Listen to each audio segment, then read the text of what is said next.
হঠাৎ করে একদিন লং ড্রাইভে যাব বলে আমরা বেরিয়ে পড়েছিলাম।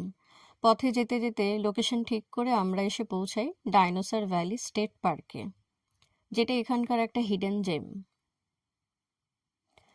এই পার্কের প্রধান আকর্ষণ হলো ডাইনোসরের ফুটপ্রিন্ট বা পায়ের ছাপ। এই যে নদীটা দেখা যাচ্ছে, এর নাম পালুক্সি রিভার। এই নদীর বুকেই অ্যাক্রোসোরাস আর সাউরোপ্রোসেডন নামের প্রজাতির ডাইনোসরের পায়ের ছাপ খুঁজে পাওয়া গেছে, যা এখানে সংরক্ষণ করা আছে। এই যে পায়ের ছাপ দেখা যাচ্ছে, এটা প্রায় 11 কোটি বছরের পুরনো। এই নদীর বুকেই অন্যদিকে একটা অংশ রয়েছে যেখানে অনেকেই জলে নেমে স্নান করে থাকে, এবং তার আশেপাশেও ডাইনোসরের পায়ের ছাপের ফসিল আছে, যে জায়গাগুলো আমরা সময়ের অভাবে ভালোভাবে ঘুরে দেখতে পারিনি।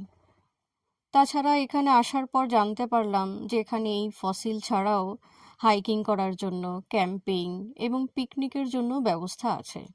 চারপাশে ঘুরে দেখার জন্য আরো অনেকটা জায়গা রয়েছে।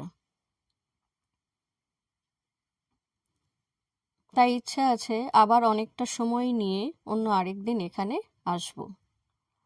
আজ যেটুকু দেখলাম তার কিছু অংশটা এই ভিডিওটাতে তুলে ধরলাম।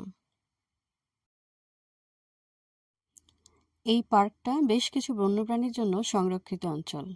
তার মধ্যে আমরা এখানে এসে আর্মাডিলো দেখেছিলাম।